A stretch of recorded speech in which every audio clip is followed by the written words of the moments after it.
मी धडपड चाललो त्यापासून माझ्या लक्षात आलं की बाबा यांना माझा हॉर्न हे डोक्यात यांनी बसवून ठेवलेला आहे आणि ते आले की आपोआप इकडे या रस्त्या कडेला बाहेर यायला चालू होतात आणि ते तसे येतात बाहेर.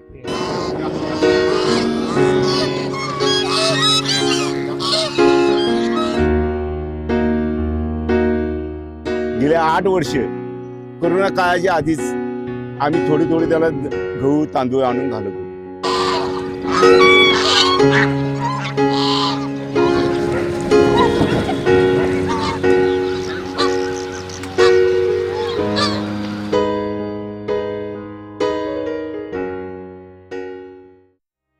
महापालिका निवडणुकीच्या निमित्ताने एकाचे खाऊन दुसऱ्याला मत, दोघांचं खाऊनही तिसऱ्यालाच हात.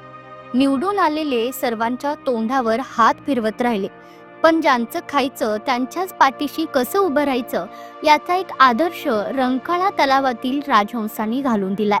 त्यांना तुम्ही कितीही जवळ बोलवा, ते तुमच्याकडे येत नाही, पण त्यांना धान्य कडधान्य घालून रोज काळजी घेणाऱ्याच्या मोटरसायकलीचा हॉर्न लांबून जरी वाजला तरी तलावात मध्यभागी असलेले सर्व राजहंस काठावर येणार हे ठरून गेले. रंकाळा तलावात 1-2 राजहंसच आहेत असं नाही, तर 32 राजहंस आहेत. त्यातले काही आजारी आहेत. म्हातारपोट या आजाराने त्यांना ग्रासले, पण आता सर्वांचीच प्रकृती बरी आहे. 3 राजहंसांना तर रविवारी सकाळी पिल्ले झाली. म्हणजे रंकाळा तलावात आता राजहंसाची आणखी भर पडली आहे. याही पेक्षा रंकाळा तलावाचा काठ अजूनही बऱ्यापैकी जैवविविधतेला पोषक ठरलाय.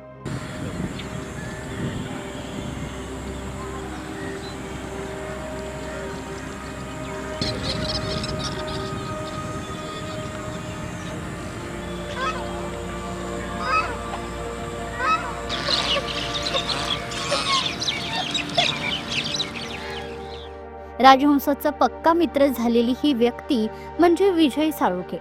कोल्हापुरातील सर्व परंपरांचे जतन करणारे, व्यायामाचा संदेश देणारे, जगातील 2,500 वेगवेगळ्या टोप्यांचा संग्रह करणारे, मांसाहारी जेवणाचा व्यवसाय करणारे आणि पशुपक्षी आणि प्राण्यांची दोस्ती करणारे अशी त्यांची ओळख आहे. रंकाळा तलावात पसरलेली जलपर्णी काढावी म्हणून त्यांनी रंकाळा तलावात दिवसभर तरंगत राहून केलेलं आंदोलन महापालिका प्रशासनाला आजही लक्षात आहे. राजहंस पक्षी काही निसर्गप्रेमींनी सोडल्यानंतर त्या राजहंसांना विजय साळुंखे रोज धान्य घालतात. कितीही महत्त्वाचं काम असलं तरी ते राजहंसासाठी अर्धा ते पाऊण तास वेळ काढतात. ते कडधान्य घेऊन येतात आणि त्यांच्या हॉर्नचा आवाज ऐकू येताच तलावात कुठेही असलेले राजहंस काठावर येतात, धान्य खातात. विजय साळुंखे त्यांच्या पाठीवर मायेने हात फिरवतात. किंबहुना या क्षणाची राजहंस दिवसभरात वाट पाहत राहतात. गेल्या काही दिवसांपूर्वी राजहंसांना सांसर्गिक आजार झाल्याचं निदर्शनास आलं. त्यांच्यावर उपचार करण्यासाठी सर्व राजहंसांना तलावातून बाहेर काढणे आवश्यक होते. त्यासाठी अग्निशामक दलाचे जवान राजहंसांना काठाकडे जाण्यासाठी उचकावत होते, पण एकही राजहंस काठाकडे आला नाही. त्यामुळे विजय साळुंखे यांना मदतीसाठी बोलावून घेतले. त्यांनी तलावाच्या काठावर येऊन आपल्या मोटारसायकलीचा हॉर्न वाजवला आणि अवघ्या काही मिनिटात सर्व राजहंस काठावर आले. पशुवैद्यकीय अधिकाऱ्यांनी त्यातील 3 आजारी राजहंसांना लस दिली. त्या 3 राजहंसांना काठावरच महापालिकेच्या एका इमारतीत क्वारंटाईन केले. आता ते राजहंस बरे झालेत. आता संसर्गजन्य आजाराच्या फेऱ्यात अडकलेले बहुतेक सर्व राजहंस बरे झालेत. रंकाळ्यातील त्यांच्या स्वच्छंदी विहाराने तलावाच्या सौंदर्यात आणखी भर पडली आहे. नमस्कार, मी सुधाकर काशीद, तरुण भारत कोल्हापूर. आत्ता आपण आहोत कोल्हापूरच्या रंकाळा तलावाच्या दक्षिण दिशेला. इथं आज यायचं कारण यासाठी की या रंकाळा तलावात एक साधारण 7-8 वर्षापूर्वी राजहंस सोडण्यात आले आणि त्या राजहंसांची इथल्या जैवविविधतेचा तो एक भाग आहे म्हणून इथे राजहंस सोडण्यात आले. त्यांच्यासाठी इथं खाद्य म्हणजे लहान लहान मासे, त्यानंतर शेवाळ वगैरे त्यांच्या दृष्टीनं पूरक असं इथं खाद्य भरपूर होतं. या बाजूला शांतताही होती, म्हणजे विशेषतः लोकांचा जास्त ये जा नव्हती. गेल्या काही दिवसात या राजहंसापैकी 8 ते 9 राजहंस मृत्युमुखी पडले. याचं कारण असं सांगतात की त्यांना कुठला तरी एक संसर्गजन्य आजार झाला किंवा अन्य काही असं घडलं की ज्याच्यामुळे त्यांचा मृत्यू आला. कोल्हापुरात इतक्या मध्यवर्ती ठिकाणी आणि जैव विविधता ज्यात इतकी ठासून भरलेली आहे असा रंकाळा कोल्हापूर शहराला म्हणजे निसर्गाने दिलेली एक मोठी देणगी आहे. आणि या परिसरात खूप निसर्गप्रेमी आहेत. आता माझ्या समोर जे आहेत ते विजय साळुंखे, म्हणजे कोल्हापुरातले एक अतिशय ज्येष्ठ अशा पद्धतीनं निसर्गाचं पर्यावरणाचं संरक्षण करण्यासाठी झटणारे जे काही असंख्य कार्यकर्ते आहेत त्यापैकी ते एक. रंकाळा काही वर्षापूर्वी याचं पाणी हिरवंगार झालं होतं, सगळं केंदाळानं भरून गेलं होतं, जलपर्णीनं व्यापलं होतं. त्यावेळा याच विजय साळुंखेनी एक दिवस रंकाळ्यात तरंगून एक वेगळ्या पद्धतीचं आंदोलन केलं आणि त्याची दखल घेऊन महापालिकेला केंदाळ मुक्ती मोहीम राबवावी लागली. आता इथं असलेल्या या राजहंसासाठी देखील त्यांची रोज त्यांचे प्रयत्न चालू आहेत. कोणतंही महत्वाचं काही घडलं तरी इकडं ते अर्धा तास येऊन या राजहंसांना तांदूळ गाठल्याशिवाय जात नाहीत अशी परिस्थिती आहे.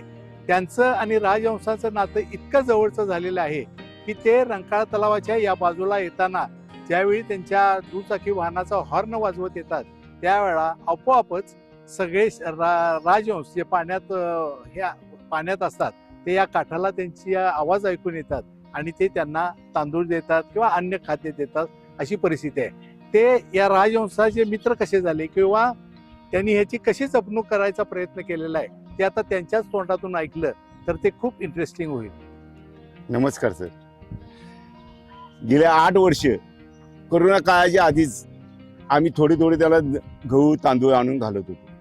मग असं घालता मग प्रत्येकांना सांगायला लागलो, प्रत्येकाच्या घरात जायला लागलो, कोणाच्या घरी गहू तांदूळ काय शिल्लक असेल ते आणून द्यायला लागले. नंतर पर्यावरणवाली बी आमच्या याच्यात मिसळू लागली. रंकाळा प्रेमीवालीने तर मला एवढा सपोर्ट केलेला आहे की बोलायला नको. तिने काय सांगा त्यांना तुम्ही सांगितलं ते आम्हाला फोन करतात, तुम्हाला काय पाहिजे सांगा आम्ही आणून देतो. मग आम्ही सगळे त्यांना फोन करायचं, ते आणून बी देत होते. रंकाळा प्रेमीवाली एवढा त्यांनी सपोर्ट केला आम्हाला की बोलायला नको. त्याच्यामुळं काय झालं, जवळजवळ 7-8 नर होते. ते नर होते आणि त्याच्यात मादी जाती नव्हती. त्यावेळी ती मुंबईवरनं त्यांनी 5 मादी जाती आणल्या.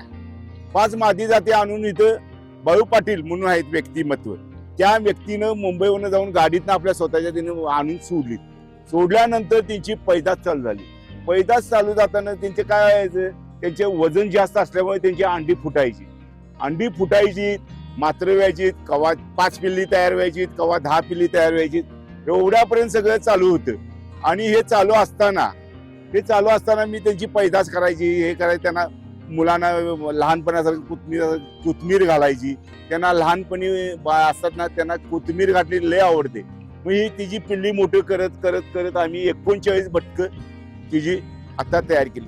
अचानक काय झालं कुणाला माहिती. आता आम्ही रोज त्यांना खायला घालतोय, हे घालतोय. कधी असा विषय कधी झाला नाही की बाबा ती मरण पावले.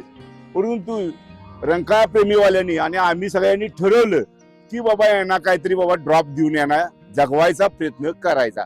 लई जणांनी हे इथनं बदकं तिकडं नेऊन हलवायचा प्रयत्न करा. त्या ह्या तलावात सोड्या, त्या तलावात सोड्या. त्या तलावात सोडल्यानंतर ती परत येणार कुठं. हे वैभव आम्ही एवढं 8 वर्ष 10 वर्ष करतोय, हे सगळं बोंबलं जाणार. त्याच्यामुळं आम्ही काय केलं की यांना इथनं हलवायचं नाही, काय असेल ते इथं ड्रॉप करा. मग आम्ही होडी आणली, होडीनं पकडायचा प्रयत्न केला, खरं गावलं नाही. मग माझ्या डोक्यात आलं की बाबा ह्यांना माझा हॉर्न वाजवल्यानंतर ते येतात. आणि त्याच्या ह्याच्यावर आम्ही नेट आणलं आणि नेट लावून त्यांना लावलं आणि खायला घालायच्या आमिषानं आम्ही त्यांना पकडून त्यांच्या यांना ड्रॉप घालायला चालू केले. त्यांच्यावर औषधोपचार केले म्हणा. औषधोपचार केले, त्याला ड्रॉप घातला, तोंडातले थेंब टॉनिक दिलं त्याला.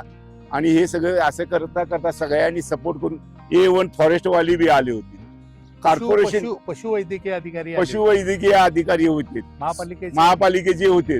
सगळेच म्हणजे असं अख्खं कोल्हापूर एकटवलं होतं, एकटवून आलं होतं. आणि त्यामुळे मला बी एवढं भारावून गेलो की बस बाबा रंकाळा प्रेमी आमची एवढी सगळी एकत्र आलीत आणि सगळ्यांनी केलं.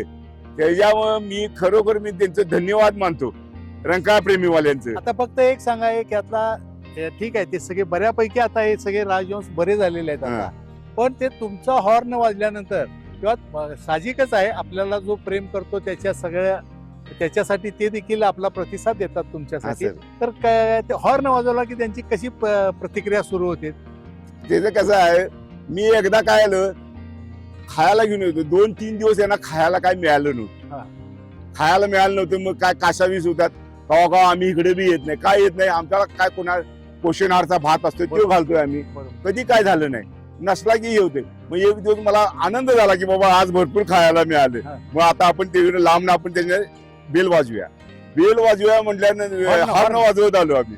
हॉर्न वाजवत यांची धडपड चालू झाली, त्यापासून माझ्या लक्षात आलं की बाबा यांना माझा हॉर्न हे त्यांच्या डोक्यात बसलं. यांनी बसवून ठेवलेला आहे आणि ते आले की आपोआप इकडे या रस्त्या कडेला बाहेर यायला चालू होतात आणि ते तसे येतात बाहेर.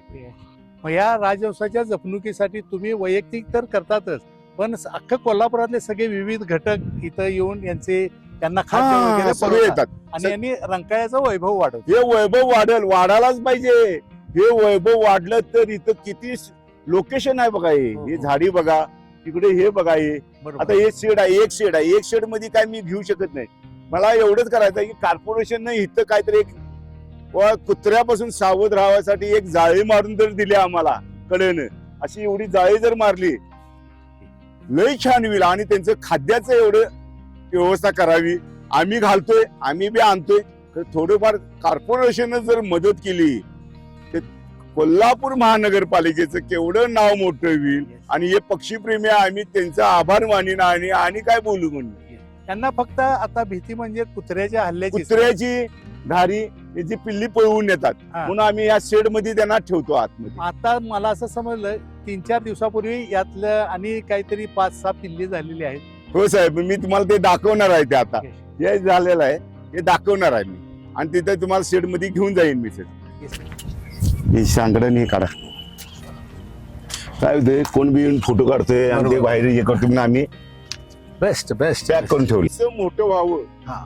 आणि कॉर्पोरेशन कडनं आम्हाला काहीतरी करून दिलं तर ते कुत्र्यापासून सावध राहील. म्हणजे या राजवंशांना जो धोका आहे तो कुत्र्यांचा. त्यासाठी आपल्याला हे इथं जसं साईडने अशी जाळी मारून दिली तर पुष्कळ होईल, सुरक्षित राहते. सुरक्षित राहील. तलाव म्हणजे निसर्गानं असं शहराच्या मध्यवर्तीत आणि शहराजवळ एवढा मोठा तलाव कुठंच दिलेलं नाही. नुसतं पाणी आहे यात असं नाही, तर यात निसर्गाचं वैभव, पक्षी, मासे, त्यानंतर स्थलांतरित पक्षी, परदेशातून येणारे इथं काही पक्षी आहेत. आणि हा रंकाळा जपण्याचा मी जो एक तुमच्या ताकदीनं प्रयत्न केलेला आहे तो कसा आहे?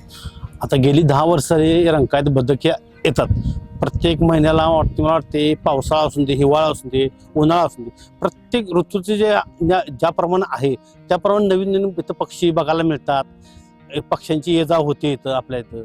त्यानंतर आम्ही ते बदकांचं पण त्यांचं पण आम्ही बऱ्यापैकी जेवढं आम्हाला जमल, आमचे विजयदादा साळुंखे, आठवले दादा, परत वरेकर मामा, हे दादा, आम्ही हे सगळे आम्ही पक्षीप्रेमी जे आहे या हा रंकाळा पक्षीप्रेमी आम्ही हे करतो. आता गेली 10 वर्ष आम्ही करतोय आतापर्यंत, हे केलेलं आहे. आता फक्त कसं आहे, थोडा प्रॉब्लेम कसा होतोय की आता प्रत्येकाला एवढं त्यांचं जरा पक्ष्यांची संख्या वाढल्यामुळं काय व्हायला लागले, एवढं आम्हाला धान्याची ऍडजस्टमेंट होत नाही. आणि काय आहे, काही लोकांनी समजा समाजातील दानशूर लोकांनी थोडी थोडी जर मदत जर केली तर मला बरं वाटेल, म्हणजे आमच्या ग्रुपला बरं वाटेल.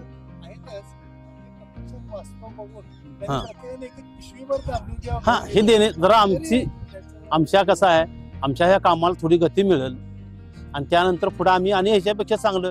आता साधारणतः काय व्हायला लागले, आता आम्हाला 10 वर्षामध्ये काय प्रॉब्लेम झाला आम्हाला जाणवा लागले. आता काय होते, जंगली कुत्री ही येतात, त्या पक्ष्यांच्यावर हल्ला करतात, काही लोक पण करतात. पण आता आम्ही आता 24 तास इथं हे करू शकत नाही. मागच्या वेळेला मी ह्या गोष्टीसाठी 2 कॅमेरे बसवले तिकडे, त्यामुळं आम्हाला बऱ्यापैकी म्हणजे लोकांची मानवी लोकांच्याकडनं कमी आले. पण आता काय आहे, हे कुत्री बित्री आहेत, रानटी कुत्रे वगैरे, ह्यांना आपण काय कॅमेरा अडवू शकतो. त्याच्यासाठी मला काय आहे की आम्हाला थोडंफार त्या नवीन बच्चे जी तयार झालेले असतात किंवा हे बदक संध्याकाळी एक आज जर समजा बसले तर आम्हाला आम्हाला काय होईल, आम्हाला निवांतपणे जरा वाटेल जरा. राजवंशाचं काय होणार, हा. पण निसर्गाचं हे बघा, 3 दिवसापूर्वी आणि 5 हा, तयार झालेलं आहे. ही वाढ होतच राहणार. नाही, आम्ही स्वतः बघितलेलं आहे. पहिले 8 बदक होते. रंकाळप्रेमी ह्या लोकांनी पण, खनिवार मित्र मंडळ ह्याच्या लोकांनी पण आम्हाला सगळं 5 माद्या सोडल्या. त्याच्यानंतर बाकीची जी झालेले आहेत की इथं पैदा झालेली बच्चे आहेत आणि आज थोडंसं ह्यांना थोडी जरा काही रोगप्रतिकार झालेला आहे. त्यांना आम्हाला थोडं जरा वाईट वाटते. आम्हाला पण वाटते, आमच्या ग्रुपला वाटते. इथं लोक जी संध्याकाळी लहान मुलं घेऊन जे येणार आहेत त्या लोकांना पण थोडंसं फार वाईट वाटते. फक्त प्रशासनानं जर असं हे करून घ्यावं, नाही करून घ्या. आमची इच्छा अशी